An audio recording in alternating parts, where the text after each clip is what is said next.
Bienvenidos una vez más. Hoy día vamos a hablar sobre su santidad, Nathaniel Hawthorne. En esta cuarta temporada hemos visto un personaje que no resalta demasiado, pero que se convirtió en el dolor de cabeza para la agencia de detectives y más que todo para su antigua organización, Guild.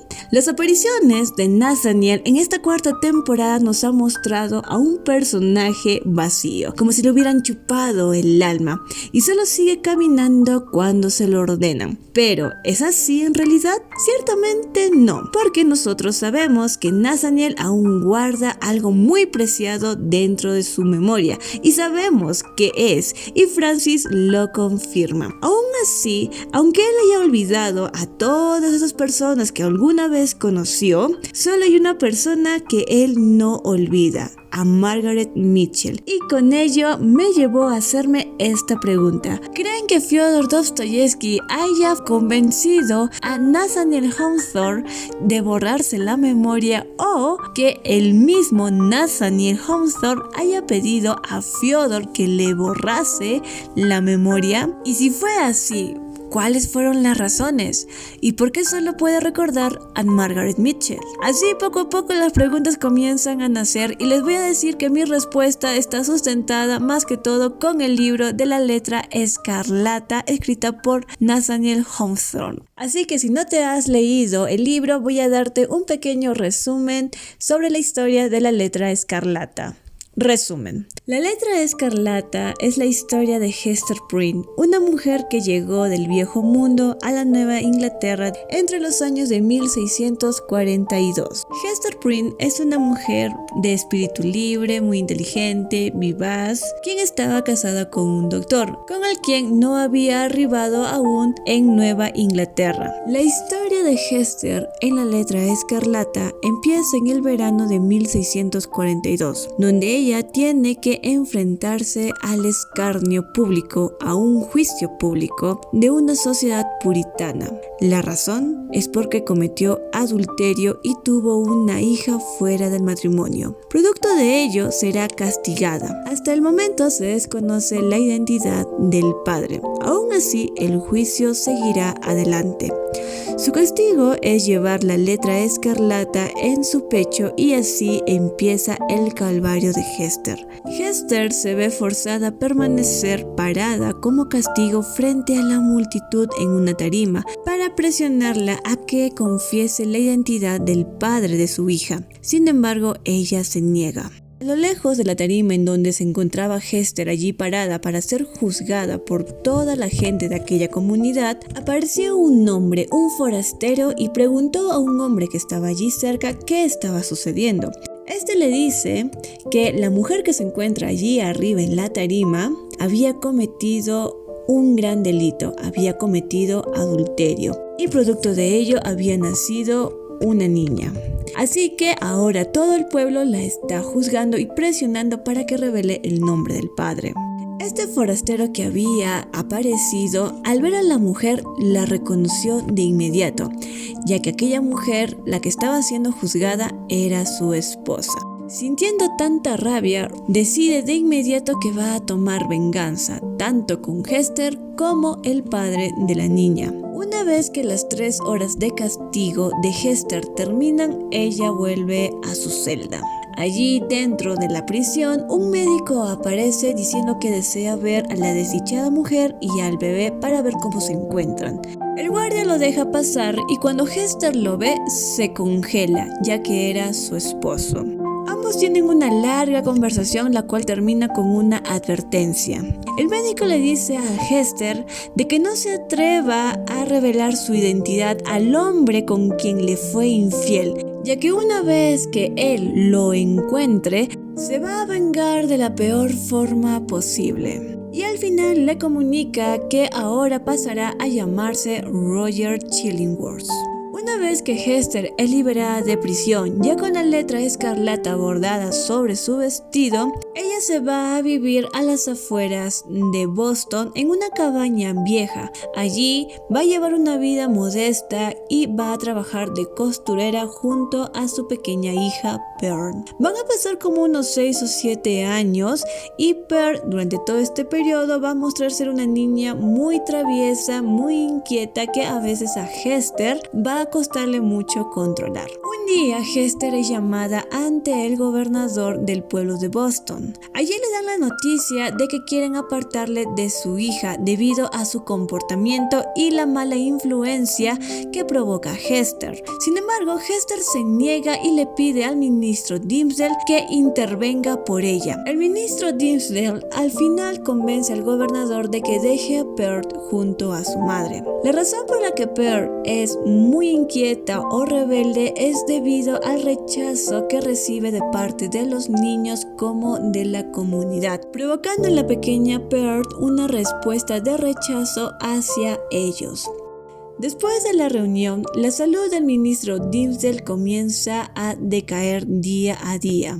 Y el nuevo médico del pueblo, Roger Chillingworth, se muda junto a él para atenderlo y ver su situación. Chillingworth se percata del estado del ministro y sin importar que le dé para su mejora, nada lo cura. Allí entonces Chillingworth llega a la conclusión de que él está sufriendo claros síntomas de remordimiento y comienza a sospechar que él puede ser el padre de Pearl. Y de esta sospecha, lamentables sucesos comienzan. Hester, al ver el estado enfermizo del ministro Dimmesdale, decide reunirse con el doctor Chillingworth para que le quite el voto de silencio y también decirle ciertas cosas. Una vez terminada esta conversación, Hester se va con dirección al bosque junto a la pequeña Pearl, en donde se va a encontrar con el ministro Dimmesdale. Una vez que estos dos se reúnen, Hester le dice que el doctor Chillingworth es su esposo y de cierta forma se ha estado vengando de él. También le pide de que vuelvan a iniciar de nuevo en otro lugar junto a su hija Pearl. Dimmesdale se siente esperanzado al escuchar estas palabras, pero su conciencia no lo deja en paz. Al día siguiente de este encuentro se celebra el nuevo nombramiento del nuevo alcalde del pueblo de Boston. Allí el ministro Dimmesdale da un discurso con motivo de las elecciones. Una vez que terminó el discurso,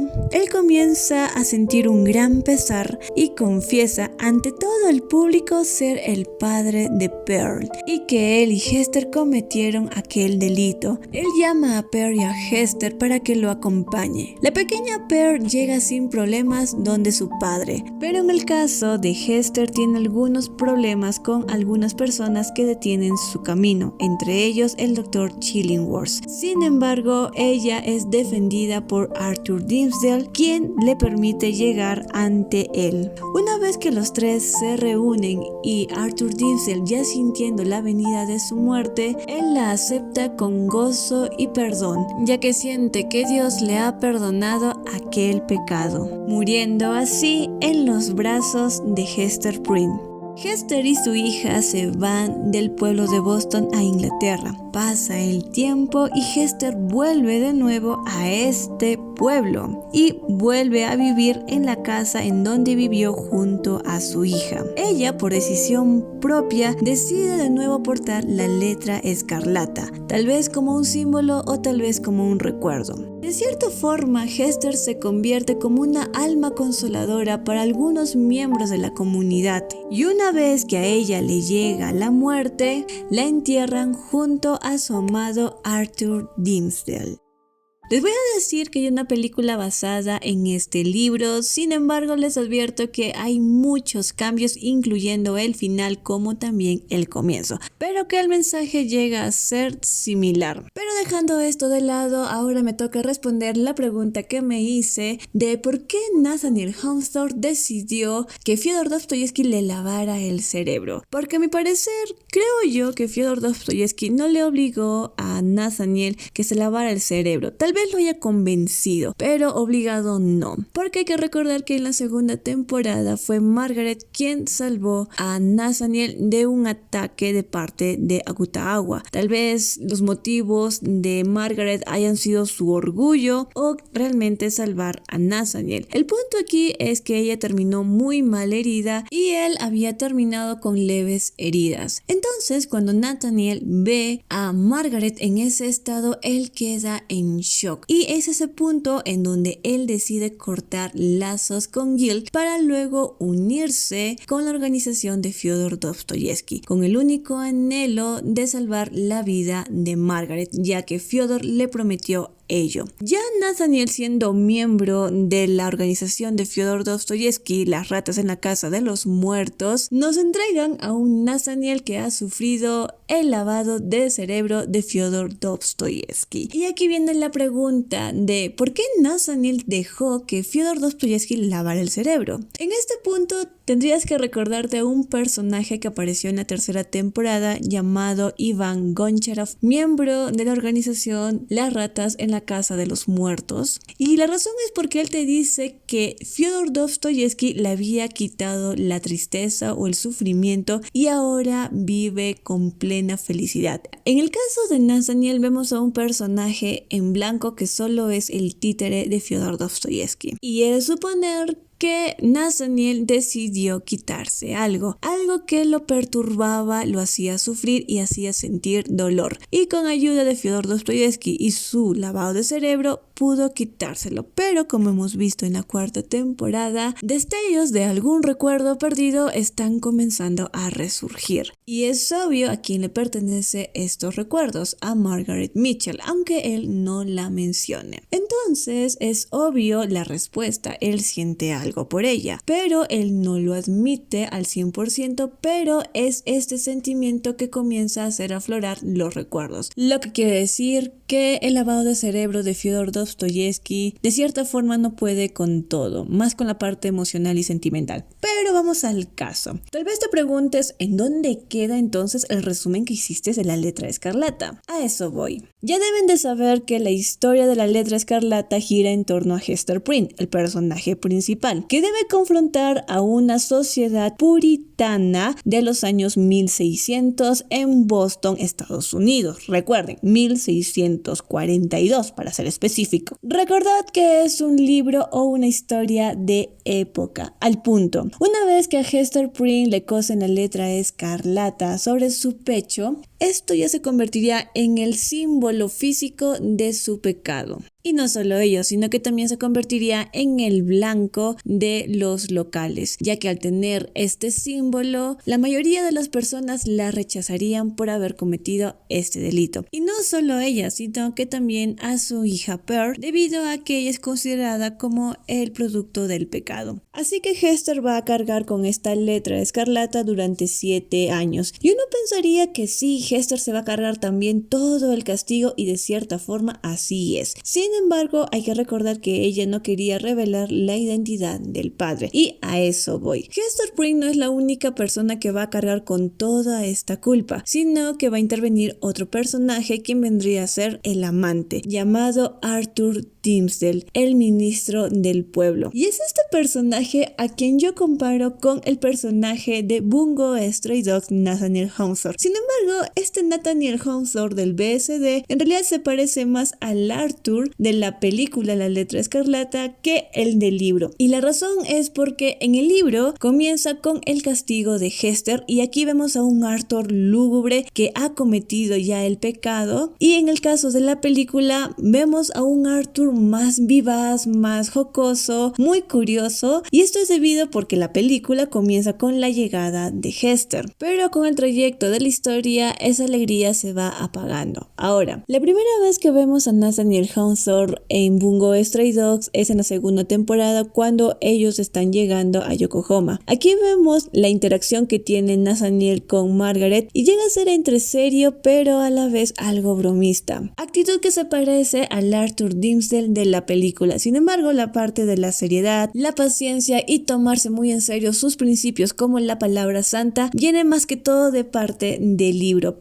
Pero ahora el punto principal aquí es cómo sobrellevan estos personajes la culpa. Es obvio que Arthur Dimmesdale no está llevando un símbolo físico para que lo señale la población como el otro culpable, porque en sí la población ni siquiera sabía que él era el amante. Entonces la manera en cómo él lleva esta culpa es mediante el pesar, el remordimiento y el arrepentimiento, debido a que él cometió una gran falta contra sus principios, contra sus enseñanzas y más que todo contra lo que predica, sumándole también las leyes de la población, haciéndolo sentir que él también es merecedor de un castigo. Pero como nadie sabe que él es el amante de Hester, entonces él se autolesiona y realiza penitencia. En la película es más gráfica, como vemos a Arthur Dimmesdale autolesionándose, haciéndose heridas, etc. Y ahora, en el caso de Nathaniel Hawthorne, ¿cómo sobrellevaría la culpa? Hay que entender una cosa: los delitos cometidos entre Nathaniel y Arthur son diferentes. En el caso de Arthur Dimmesdale es el adulterio, y en el caso de Nathaniel, ¿qué es?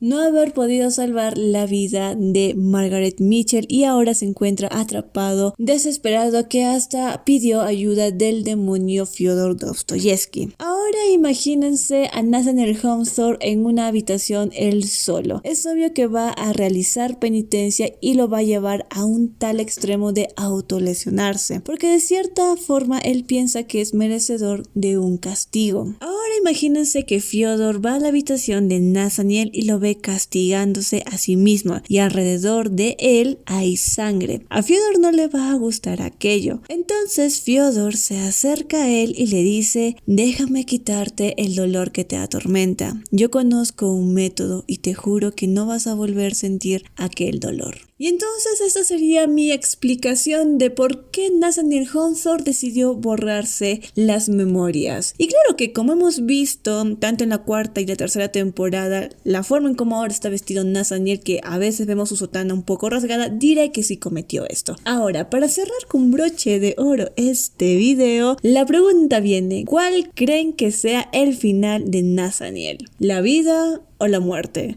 Tanto en el libro como en la película sus finales son muy diferentes, porque en el libro termina con la muerte de Arthur Dimmesdale en brazos de Hester Prynne, y en la película Arthur vive y se va con su familia, que serían Hester y Pearl. Como saben, Francis Fitzgerald tiene un plan para Nathaniel Hawthorne y es eliminarlo, pero va a utilizar a Margaret Mitchell para que ella le dé el tiro de gracia. Y si ponemos un poquito a funcionar la cabeza, podemos decir que la muerte de Nathaniel está muy cerca y puede ser en los brazos de Margaret Mitchell. O el otro final es que estos dos se destruyan y mueran en el proceso. El final feliz serían que ellos vivieran. Pues vamos al caso. Margaret Mitchell se tendría que esforzar mucho en la batalla con Nathaniel para que éste recupere sus memorias, ya que recuerden que a la única persona que aún recuerda es a Margaret. Así que muchísimas gracias una vez más por llegar a este punto del video. No olvides de suscribirte, comentar, darle un like, compartir, activar la campanita, que nos vemos para la próxima.